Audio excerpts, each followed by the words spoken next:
I'm done trying to live up to others' expectations. Family, society, class, race, sex, or religions. It's time to break free from the isms that make us feel like we're in prison. I'm ready to be unleashed as fuck. I'm ready to be unleashed as fuck. Tired of the madness, done with the sadness. Gonna break free and be unleashed.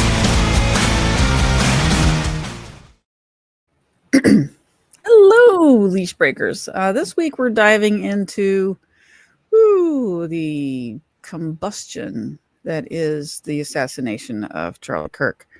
Not just his death, but the aftermath and what we've really observed about who we are as a people, as Americans.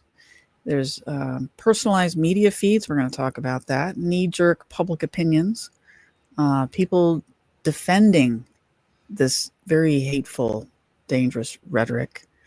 And even when you show people, hey, this is the kind of stuff he said, they're still defending it. So we're going to pull the curtain back on all of this and look at,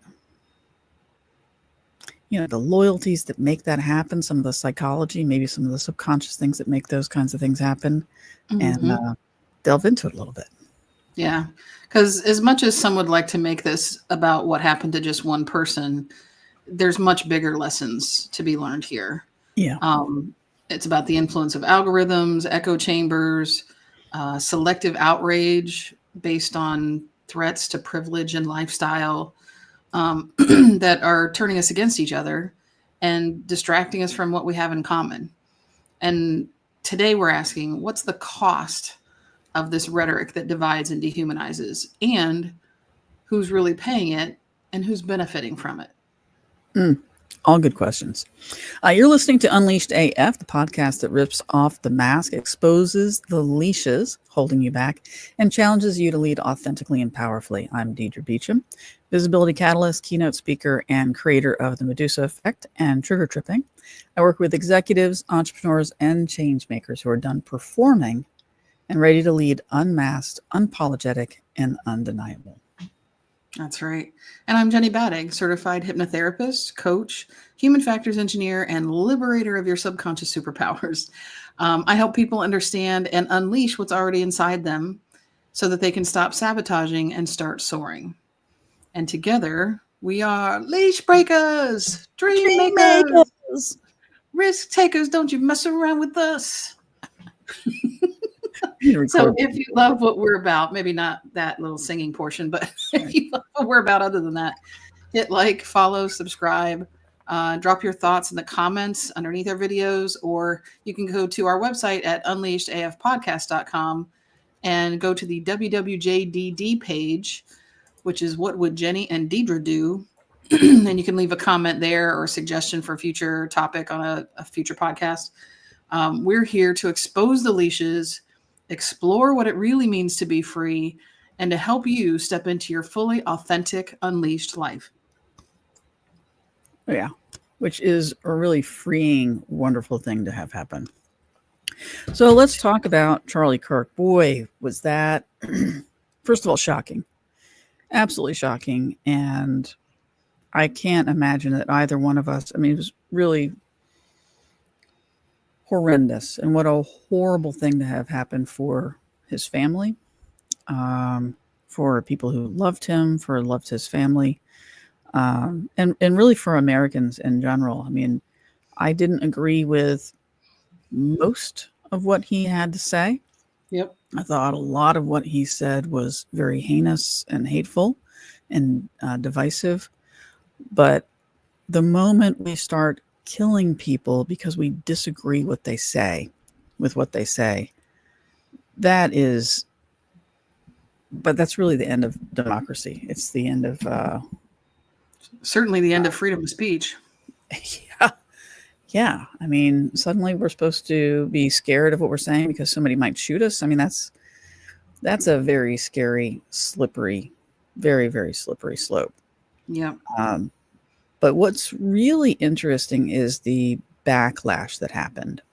Yeah. And I wasn't really sure how we were going to talk about all this. And then when Jenny and when you and I were talking about this, Jenny, Mm-hmm. you brought up a very interesting point, because I was saying, how in the world, do people not, how can they defend the heinous things that he says, the hate against black people, the hate for gay people, the hate for, I mean, name it. If you're not white, straight, Christian, Christian. Yeah. there was all of this hate that was spewed out. And yet what I kept seeing is, people saying, "Oh, he's such a good Christian man." I'm like, how do you, how are you looking at what I'm looking at and saying that? And then you had a conversation with somebody that kind of cleared some of that up. And I'd love for you to share. Yeah. Well, it was a post that a friend had made on Facebook, and it was actually her conversation with a friend that she was kind of relaying to everybody that she was friends with. And she mentioned that this friend she was talking to, they were seeing this from two different sides. And what she realized as they were talking through it is this friend, who was very supportive of Charlie Kirk, had never seen him make those hateful comments. And when the person whose post I was reading showed her some of those hateful comments, she was like, oh, like completely appalled and shocked that he would say things like that. And even, my friend was saying, I don't know how she never saw anything like that, because it seems like it's all over the place, and he did it in public. It wasn't like only in certain situations. But she had been very spoon-fed, only, clean, proper, nice. Still, I'm Loving. sure. Yeah, but even some of the Christian nationalist rhetoric is, Oh yeah, for it's some of us, hateful quite and honestly divisive. hateful. But yeah. nothing that made it completely obvious that, that this dude was not somebody who supported people that weren't like him. So, but on the same token, the friend who was posting this said, and she was able to show me some things that helped me to understand why she saw him in such a positive light. And she's like, and I didn't see those on my feed either. Right. But isn't that, and it's kind of why I wanted to talk about this and bring this up, because isn't that fascinating? We spend our days, whether, on the job, doing our work, living our lives, and we see certain information because of an algorithm. And then somebody else sees something completely different because of their algorithm. You can even work in the same office, live in the same city, spend time around some of the same people, and you're still going to see different algorithms, because then, behind closed doors, you're looking at what you want to see. Mm-hmm. And I just thought, wow, how crazy it is. I know I have gotten upset in the past, certainly, about, how do you not see this? How have you not seen this? How can you ignore what's happening? But from this whole conversation that you and I had, they may not even be seeing what I'm seeing. Mm-hmm. We see news in clips, because there's so much. Our news is so powerfully challenged right now. Well, and exhaustive. I mean, there's so many 24/7 news networks or whatever. It's like, it's too much. But it's not just that, Jenny, because a lot of it's the same stuff, and it's propaganda. Mm-hmm. I mean, we've seen, where you can watch one channel and then take that same newscast and look at another newscast. And people have done this, where they've put them all together and they're all saying the same thing at the same time, because they're all reading a script that's been handed to them by whoever's in charge, and completely monopolized by I think it's like 3 different organizations that run all of the news broadcasting. Yeah. So you don't get differing opinions. And so, in our the fence were like, well, we're going to go and we're going to get our news. We're going to get the real news. We're going to get it from the people. Well, the problem is it's the same thing, but different. We're still being spoon fed. We're just seeing what we want to see rather than what somebody else wants us to see. Yeah. But that leaves out the whole other part. We're still just seeing one side of the coin unless you are thoughtful about it, unless you are concerned about, okay, well, this may not be the whole story. Let me do some research. Most people aren't going to do that. Right. It takes some intentional extra effort Right. to get exposure to both sides. Yeah. And it's almost like that. What was that visual you had where you would see, if you look at it from one direction, it was a square. And then if you start turning it and looking at a different direction, it's all warped. It doesn't look like a square at all. Yeah. And I think that's so much of our news right now. And people are, I know that I have certainly been in this place where there's so much going on and there's so much information dump and a lot of things that are being dumped on us to cause us to have a reaction. It's like it's the point. It's the point to keep us feeling chaotic. It's the point to make us feel overwhelmed. Because if we're overwhelmed and stressed and fighting with each other, we won't be able to organize to go and make things change better for us, because we are certainly at each other's throats right now. And Charlie Kirk being killed really helped to fan the flames. Or as like you said before we got on the show about another topic, pouring kerosene on a fire that's already there. Yeah. And I think that's just, it's sad. It doesn't say a lot for our country and where we're going. But how do we get out of this? I mean, that's the thing. I don't know that I have the answer for this, because the only way I can see getting out of this is that people do take a real hard look at themselves and say, well, I see this side, but let me go take a look at the other side because of the effort. So how do we change it? Well, and I think the effort is definitely part of it. But another thing I think that's going on sort of internally is, and there was a video I saw about this earlier this week, and I wasn't able to find it to have it brought up for the show today, but there was a guy that was talking about how much easier, how much more comfortable it is to see things in black and white versus shades of gray. Sure. And he was talking about how he had been brought up very conservatively. I don't remember if it was completely like cult type thing or if it was just conservative Christian kind of upbringing. But as he kind of escaped that bubble and could start to see, kind of went out and saw the world on his own kind of deal, he's like, man, things are not black and white. There's so much gray out here. But he said there's times when I kind of miss the simplicity and the ease of just thinking that things are black and white, because it was just more comfortable than to have to work or think about the different shades of gray and where do I want, my line to be in terms of what's okay.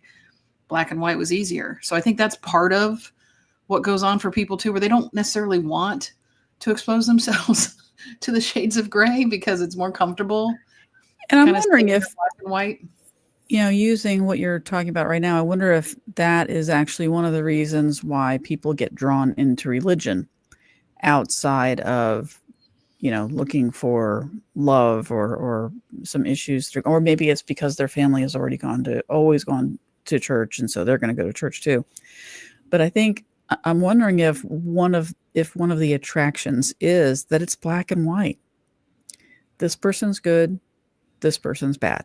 Right? Done. No more thinking and you're necessary. done. You don't have to think about anything else. If they're this way, and if your preacher says this, then you agree with it, and that's it, because they're hearing from God, and you don't have to think. It's very clean. It's easy. It's easy. And it doesn't help that right now, It would appear from everything that we have seen on this side of the fence In our feeds. in our feeds, that there's so much of religion that is getting perpetuated throughout our government. And we have a president who is acting very much like a dictator. And he is talking a lot in black and white. And we have a clip that I want to share. Donald Trump was on Fox News. Shocker. And shocking. And he was asked about this issue after Charlie Kirk's death, about, wow, we're seeing so much division right now. And she says it best, so I'm just going to ask her. It is asked a little one-sided, and then it ends a little one-sided, but you can understand this conservative news media, but it really answers some questions about what is going on in Trump's head. Not that I really want to know, but it really is, to me, I found this very upsetting that he would think this way and would admit this to the American public. Although, again, not shocking. How do we fix this country? How do we come back together? I'll tell you something that's going to get me in trouble, but I couldn't care less. The radicals on the right oftentimes are radical because they don't want to see crime. They don't want to see crime. Worried about the border. They're saying, we don't want these people coming in. We don't want you burning our shopping centers. We don't want you shooting our people in the middle of the street. The radicals on the left are the problem. And they're vicious, and they're horrible, and they're politically savvy.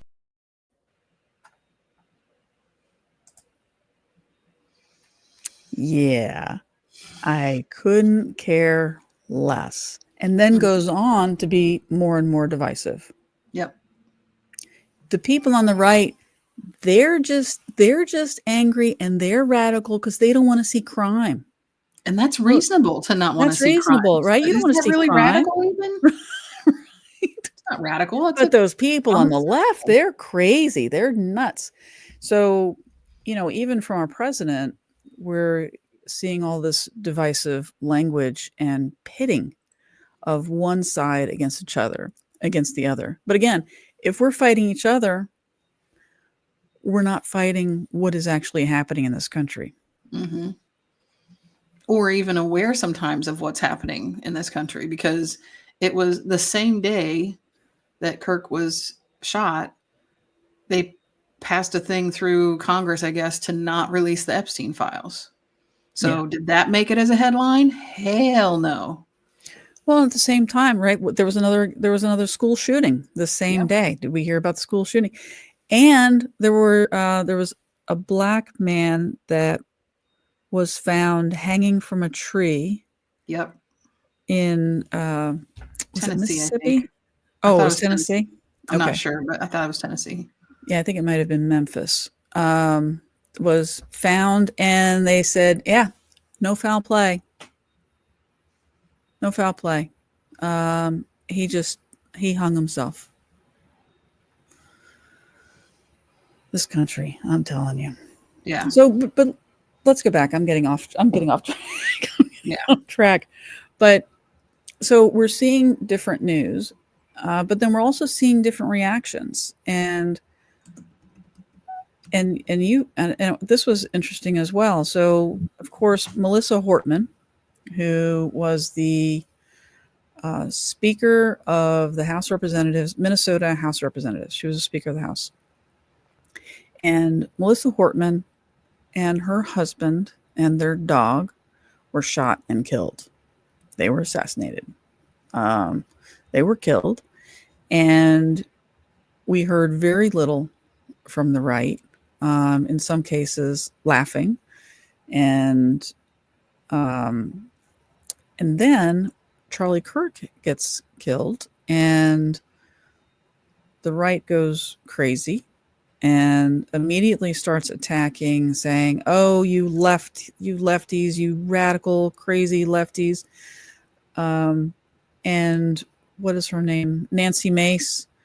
She sent out a tweet saying we should really bring back the death penalty and all of the HBCUs in the country went on high alert because they were afraid of the right coming after Black people. In the meantime, Not we just have no afraid in idea. general. Yeah. But there were credible threats that they got. Yes, there so were it wasn't credible just like, threats. Yeah. uh-oh, they're going to come after us again. They weren't just assuming that. There were credible threats that they were responding to. Yeah, there were.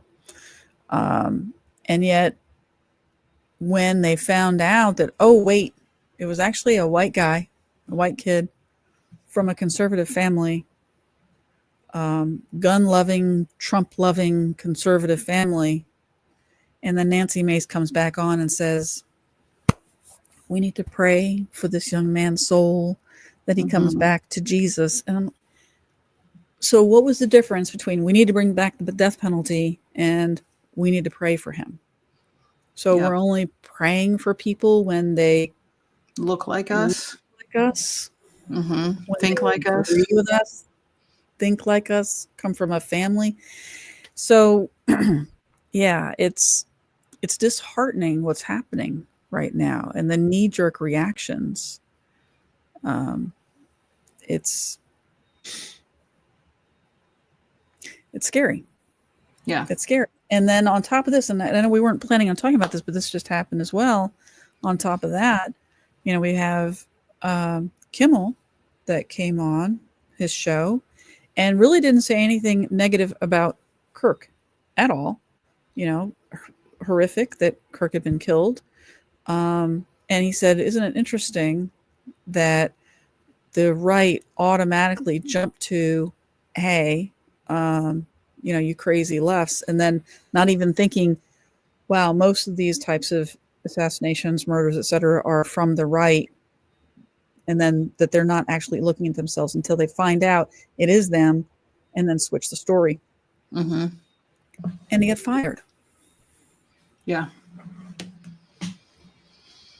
And yet, I can't remember the guy's name who was on TV and said that the homeless people should be shot. Brian Kilmeade. Thank you, Brian Kilmeade, that we should just round up the homeless people and shoot them. Oh, he said, he didn't say shoot them. That would have been somebody else. Brian Kilmeade said they should all get involuntary lethal injections. Yeah. But he gets to keep his job. Yep. He gets to keep his job. Doesn't even get suspended. Not anything taken away. No write up in HR. Nothing. It's ridiculous. Yeah. So what do we do? And so the first thing comes to my mind is, okay, well, we have to speak out more.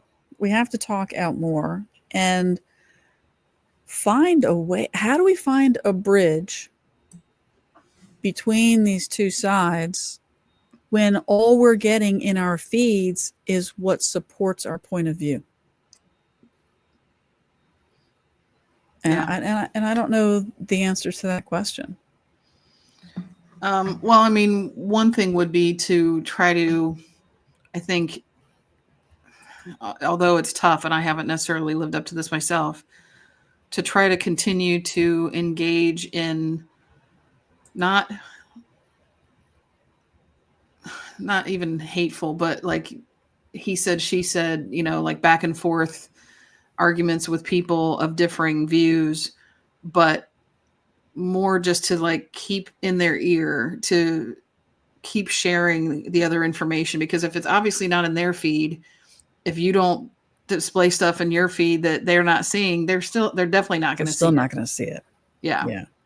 So not from a stoking the fire kind of perspective, but hey, if you hadn't seen it, and that was something that I kind of came to. I will say I haven't unfriended people, but I've unfollowed people on Facebook more since the Charlie Kirk thing than even after Trump was elected, even with all the rah-rah that people were doing about, oh my God, thank God he's back, blah, blah, blah. And I was like, ugh. But I didn't unfollow as many people then as I have now, based on what people are saying about this situation. So a good friend of mine that I've known for, 40 years, basically, he's commented on several of my posts, and I'll typically explain to him, he, like, well, this is why I'm saying it. And sometimes he'll kind of get it, but usually he still argues his side and doesn't quite necessarily understand what I'm saying or why I'm saying it. And so we went back and forth several times about a post that I shared that wasn't a he said, she said thing. It was we need to really come together and recognize that this divisive, hateful rhetoric is playing right into their hands. And he had to pick out about that. He said it's a good article up until the point where she said that Trump was the one that started the division. And I thought, do you really not recognize how much violence has like escalated since even since his first administration? And so we went back and forth, and he was defending it based on his experience, his personal experience back in 2008 when Obama became president, and they started to track things other than just, I don't know, male, female, stuff like that, to try to help with diversity initiatives.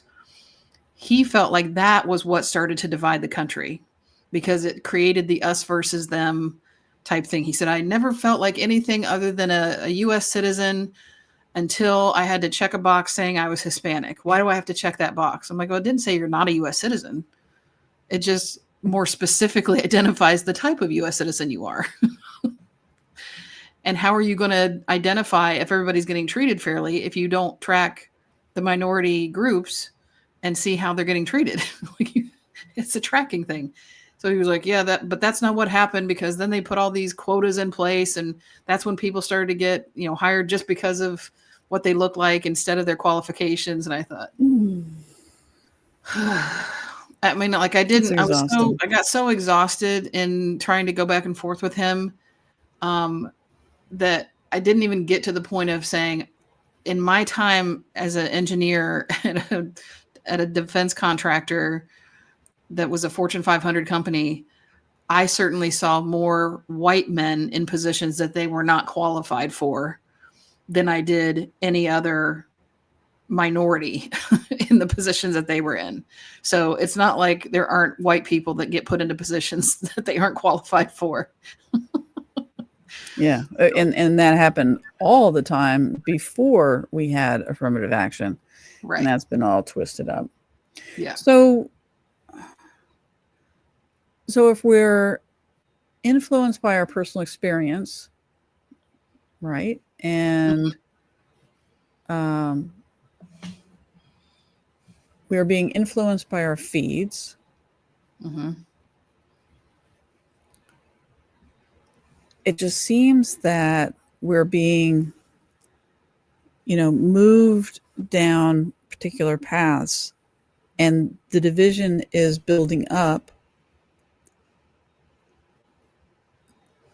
is even less of a concern to me than the fact that the more divided we get, the more we're pitted against each other, the more we're only seeing what works for our point of view. That at some point we start seeing each other as less human or less than human. Yeah. The comment about rounding homeless up and giving them a lethal injection. How do you do that to another human? I mean, you're not talking about thinking about another person as human anymore. Where's the compassion, the empathy? Right. And the thing that is, and I've had a conversation with somebody on my post before about how do you justify that as a Christian? How does a Christian justify that these comments, that these thoughts, that this way of moving forward is okay? And I don't understand it. I don't understand. And her response back was, well, I don't want immigrants killing people. And check the statistics. And the statistics are that it's white people that are doing more killing than anybody. More importantly, white male Christians. or killing Yes. more people than anybody else. And so how did I, as in a same-sex relationship, um, how did I become more like Jesus than Christians? How did that happen? You know, Jesus was full of empathy, full of Mhm. love and concern. The only people he ever got upset with were the teachers of the law, the Pharisees, when they were out making money in a religious institution. And he came in and he says, "Not in my Father's house," you know, and but Mhm. he spent time with who people at the time were considered less than, right? He spent time with the prostitutes. He spent time with the tax collector. He spent time with all the various sinners. He washed their Always feet. had love He and compassion. Yes, exactly. And all of that is seen as wrong or empathy. Even Charlie Kirk, one of the things that he said was that empathy was a new age made up term, and that it was incredibly dangerous and that we shouldn't have empathy. What? Yeah, What? that should be a red flag. If you were truly Christian, that should have been a red flag, I believe. Wow. Wow. You want to show Um, that clip of the woman talking about? yeah, that sounds great. Let me pull that up. I was born and raised in Utah, so I want to give you the 411 on conservative thinking. And don't mind the noise because I'm walking in the park in New York City, stopping in this little alcove to talk to y'all. So, my family is originally from Memphis. They moved to Utah in the 50s and 60s during the Great Migration. But yes, there's still only 3.5 black people there. While I was there, before I moved to New York City, during college, I essentially studied conservatives for 18 years of my life. They were my teachers, they were my classmates, they were my neighbors, and there's 3 key values and beliefs that drive their behavior and actually require them to have very low empathy to keep those beliefs. The first is they believe in inherent hierarchies. So often they think that inequalities are caused by people being less smart, less capable, and not designed by policy or practice or discrimination. So often when you are talking to them about human rights, they don't think human rights are necessary unless the person is at the top of the hierarchy. That's why you're seeing all this selective empathy when it comes to conservative bigots getting assassinated and them getting compared to MLK on social media. The second and third beliefs that drive a lot of their thinking is rigidity and simplicity. There is no room for nuance. Everything should be black and white, and there shouldn't really be any gray areas in how we're making decisions. And that's often because conservative brains, research has shown, have stronger responses to novelty and changes in their environment. So they see those as threats versus just change being an inevitable and necessary part of life. So hierarchy, black and white thinking, and simplicity in beliefs doesn't really allow a lot of compassion and empathy for others. It allows compassion and empathy for people who are like them and think like them and look like them, but there's very little window of tolerance or empathy for other people. And it's because their beliefs make it okay to be that way. Now, if you're a bit confused on why you see these conservatives getting on the internet and having selective empathy for some groups and not giving a damn about any others, it's because of those 3 key beliefs. So I study and teach ethical and cultural wisdom as a tool for practicing a new form of leadership. Wow. A Yeah. lot of the things that we've already talked about today. You were talking about Mhm. simplicity, black and white thinking, Yep. but the lack of empathy for anybody who isn't like them is fascinating to me. Just absolutely fascinating to me. Yeah. I don't understand it because it's not what I had been taught going to religious institutions, going to church, you know, reading the Bible. That's not what I was taught. And yet the more I'm learning as an adult, I'm understanding that there were subliminal messages in a lot of this. Mm. There were subliminal messages that were being taught either because some of the scriptures that were changed or because of what a preacher says from the pulpit. Yep. And I remember at one point we had a one of the preachers came in and was talking about how we all needed to be careful. Now, this was 20 years ago, at least, maybe 30 years ago. So we're talking going back, a few decades and he said that we needed to be careful because the Muslims were taking over. And that before 2050, that there would be more Muslims in America and that we needed to protect our people. And at the time, I thought our people was Christians. But now these same messages are coming out now. And they're talking about we need to not let brown people take over. That's what the people that were taking over is the brown people, not Muslims. That was just a soft way of getting to where we are now. Right? Let's put this idea across. At least this is from my perspective. Let's put this idea across. It's Muslims. Let's make them the enemy. Right? We need to make sure we're protecting but who are Muslims? Most Muslims are brown, are not white, right? From a lot of the different countries, they are not white. And so it was easy to start putting that in people's heads and then associating, okay, brown bad. And now they're actually saying it out loud. Christian nationalists. Yep. About making sure, we're losing our whiteness. Oh my gosh, good. Because our history is horrible. Yeah. And I've seen a few friends now that are sharing the same post, I think, on Facebook that just says, I want to say something about Christianity. If you don't believe in Jesus Christ, that's your choice. But why is it so important for many of you to mock those of us who do? If we're wrong, what have we lost when we die? Nothing. How does our faith in Jesus Christ bring you any harm? You think it makes me stupid, gullible, ignorant? That's okay. How does that affect you? If you're wrong, your consequence is far worse. I'd rather live my life believing in God and serving him and find out I was right than not believe in him and not serve him and find out I was wrong. Then it's too late.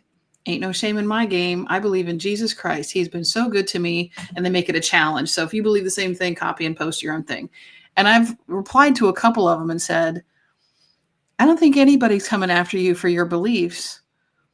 But if you could sub into that same statement and replace Christianity with being Muslim or Islamic and their, like Buddha, like the other or religious gay leaders. Yeah. Well, even just keeping it within the religion. Yeah. No, would you honor that that's their beliefs and let the chips fall where they may and leave them alone? If you can agree to that, then great. Why does it matter to you what somebody else thinks about you? They can't. And then they don't see the hypocrisy in the answer. Right. Exactly. Because of black and white thinking. Because of the hierarchy. Because my God tells me so, because my preacher tells me so, because my Bible tells me. When the Bible's been changed, that's a whole nother topic, but the Bible's been changed over and over and over again based on whoever is in power at the time. Yep. There was another thing that made me think about when we were pulling all of this together, which was how we're not even seeing when we'd like to see something that sometimes we can't see it. So, for example, the Oscars.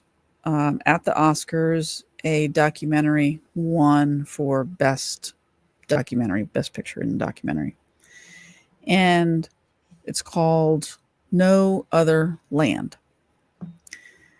The crazy thing is, and this is the first time this has happened since streaming has been around, a movie that has won an Oscar is not available for you to watch on a streaming service. Even though it won an Oscar, you can't watch it on Netflix or Hulu or any of the streaming services. You can't watch it because nobody bought it. It's called No Other Land. So why haven't we been able to see it? Now, it doesn't mean it's not out there someplace. I mean, you can go. There are some specialty movie theaters, some little boutique movie theaters who are carrying it. They're bringing it in. I just found out that the Carolina Theater is carrying No Other Land. But you have to really search if you want to watch this movie, even though it won an Oscar. So you have to sit there and wonder, well, why? So I went and I did some research on it, and it turns out it is not in a positive light about Israel's government. And then it goes back to 1948. There are interviews with people in Palestine. There are interviews with people in Israel and with the government, and about how they felt about the Palestinians. And because in a lot of cases they were considered rats, they actually would shoot them on sight because they didn't see them as human. And the interviewer, one of the interviews that I saw, the interviewer says, "Wow, so you just murdered them?" And he starts laughing.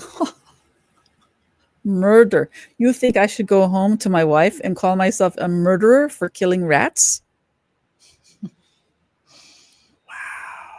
Yeah. These are people. And this is the danger of dehumanizing people. Yep. And it This is absolutely was a big part of the plan in Nazi Germany. They did Yeah. the same thing back then. Exactly. And this is why it's important to have history taught in schools to understand when that stuff happens. This is kind of where it's headed. Yeah. That's a shame. Do you know if that film is like in English, or is it a foreign language film, or? You know what? I don't know. The clips that I saw, of course, the Israelis, it had subtitles for Okay. his answers. The person interviewing, I can't remember if they were speaking in English or not. I'm sorry. It was a week ago when I watched it, and I just watched a few short clips, and I don't remember. But yeah, it won Best Documentary. And you know, at the very least, it's going to be subtitled because it won an American Oscar. And it is being shown in some theaters. Yeah. But it is unprecedented. It's the first movie ever since streaming has been involved that once it won an Oscar did not get picked up by one single streaming service. And so why? Yeah. Why is that? I'll let you guys think about that on your own. I have my own theories. I promised my wife I would not share conspiracy theories. So I'm just wondering, why is that? I think that's a little nuts. Yeah.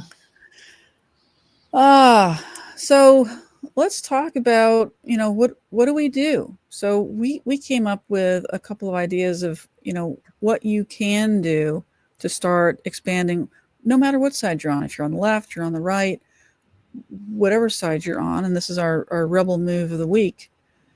We're going to ask you to track your media bubble. And what I mean by that is, what comes into your feed, track it, take a look at it. And then ask yourself, who is shaping what you believe? Are you looking at different sides of things? Are there voices missing? I know I did this a couple of years ago and realized I'm embarrassed to say, I was not following, I think I was only following one Black creator.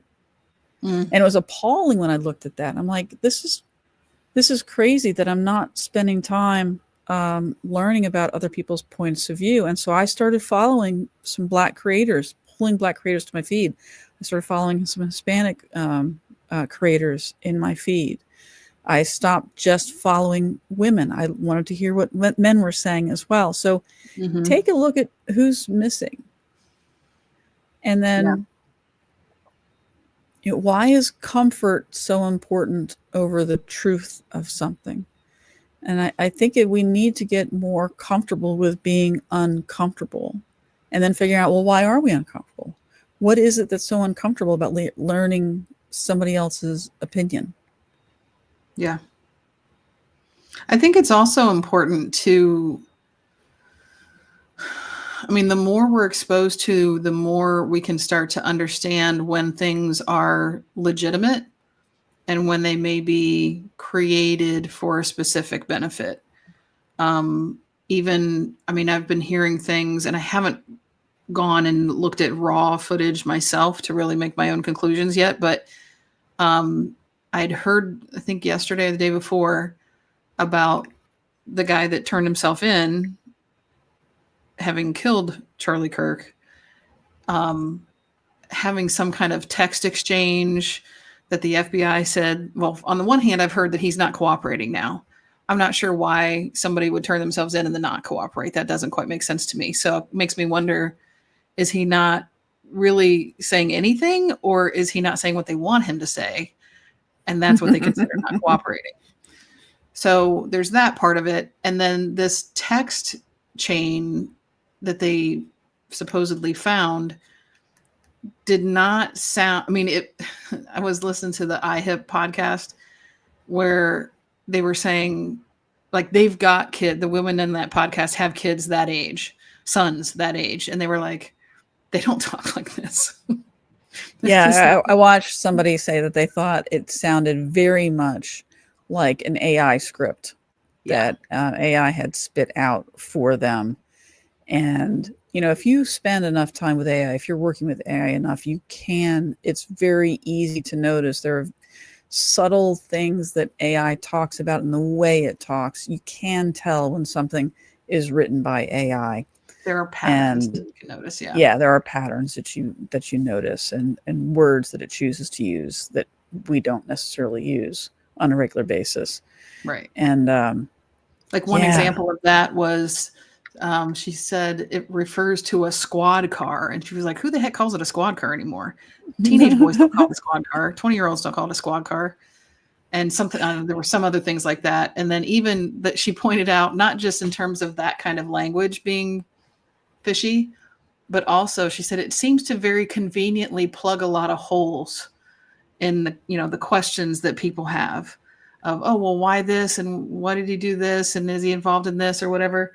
And she's like, that's not the way kids talk to each other. They don't just offer all this information that would answer all these questions that nobody's even asked them.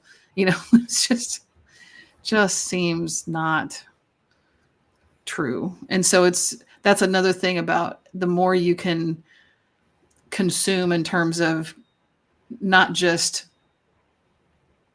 you know, like a few things a week or something like that, just because you don't want to hear the negativity. But when you only consume a little bit, you're not as wise to those kinds of things and whether they could be ginned up specifically to influence one side or the other. The more you see, the more you're exposed to, and the more you can kind of get a feel of what's cooked up and what's legit. I miss the days of being young and watching Dan Rather or Walter Cronkite or, you know, insert name here, and going, oh, that's the news. That's the impartial news. I've got the news. Yep. I know what's happening in the world. I miss those days. Yeah. And even if it wasn't the total truth of the unadulterated truth, what was going on in the world, at least I thought it was. Yeah. So, well, and that kind of answers the question. That. Why is it that having it be simpler is more comfortable? I mean, it was more comfortable. We all were in that position at one point. And I do believe, you know, as much as some people say, oh, Trump isn't the one that started all this division and lies and stuff like that. Yeah, there was stuff. I'm sure there was way more shit going on than what we were exposed to through the news. Absolutely. We were but just it's given. still not at the same level that we're at now. No. Like it's, I think of it as comparing apples to pineapples. Like it's not the same thing. They may have the same word, but it's like it's not the same.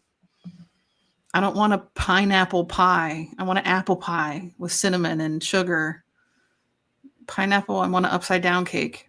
It's different. Yeah. Different expectations. It's good. I like that. So speaking of all the crazy, One of the things that you can do is please mark on your calendar for October 18th. October 18th is No King's Day, and I'm starting to see in my algorithm, I'm starting to see more about No King's Day, but not everybody is, as we know, because of the algorithm. So it is important to share these things. It is very, very important to share the things that are coming up and the different ways that you are getting involved. Share with people how you're getting involved. Share with what you're doing. And I know that locally here, there's going to be protests here, and it's mainly focused in all of the big cities. But even if you're not in a big city, you can probably find a No King's Day event near you. So please go out, participate, show up, because there are people every single time I've gone to a protest. I've had somebody come by later and say, wow, I saw those people and I didn't even know a protest was happening. Didn't even know it was happening. So the more you show up and the more you share, the more we can get this information out and people can be aware and start fighting back, because things, it's going to take all of us. It's going to take all of us stepping in and fighting for each other, building community with each other.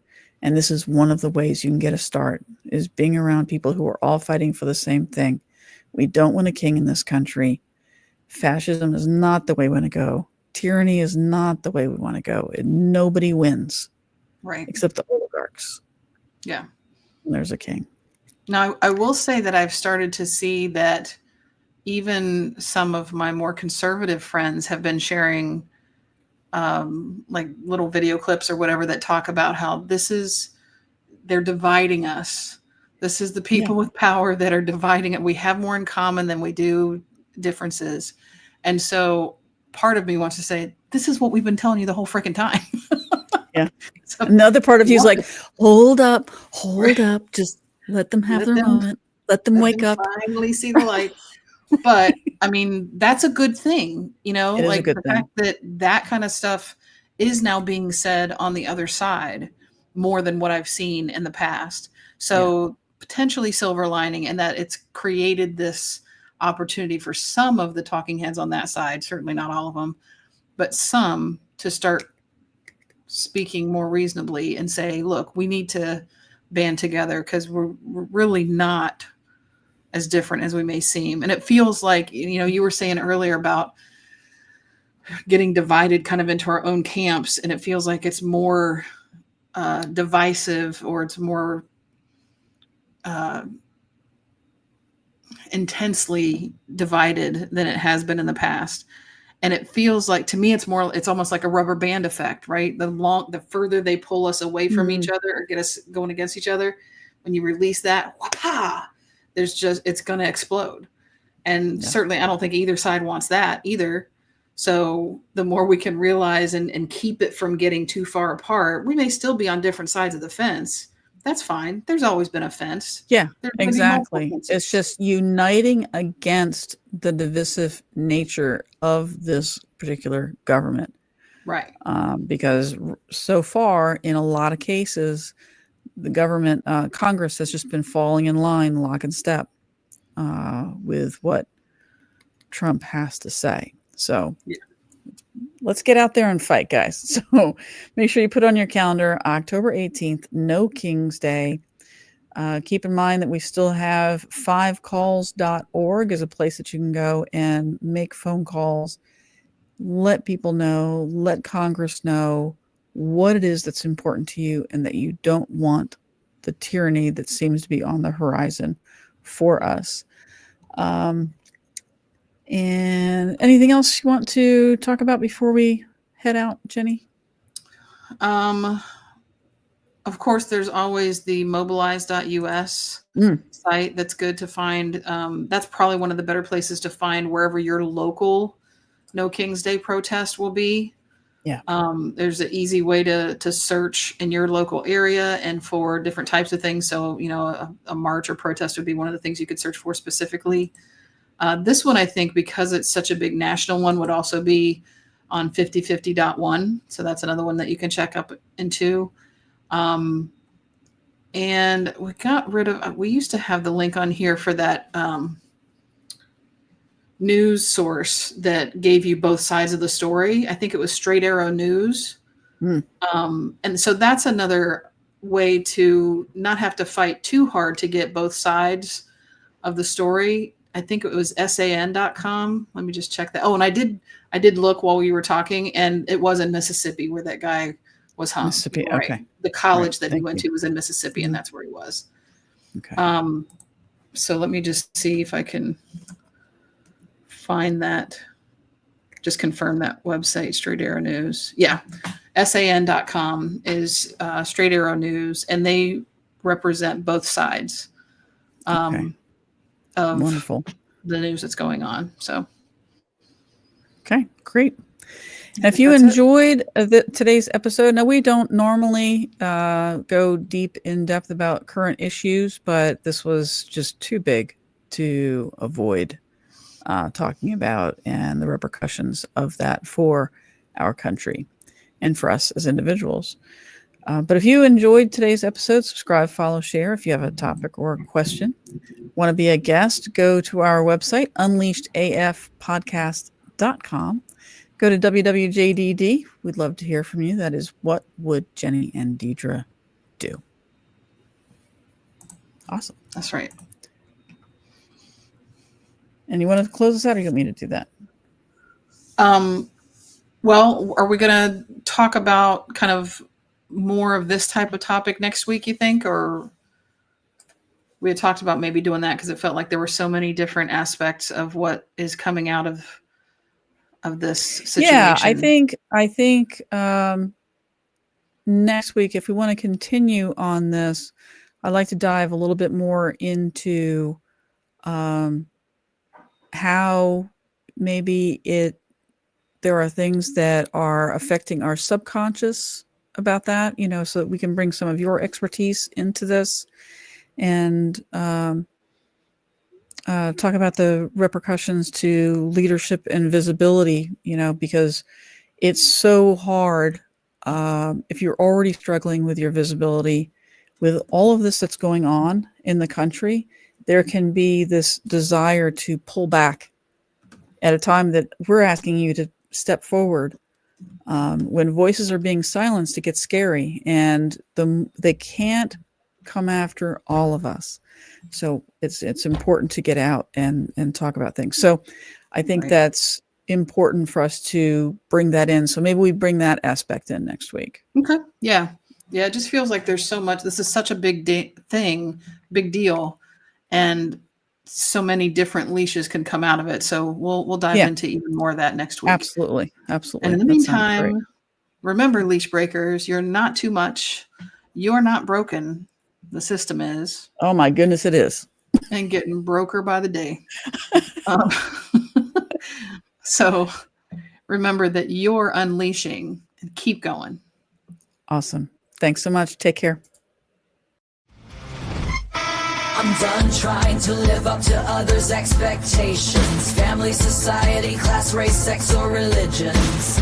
It's time to break free from the isms that make us feel like we're in prison. I'm ready to be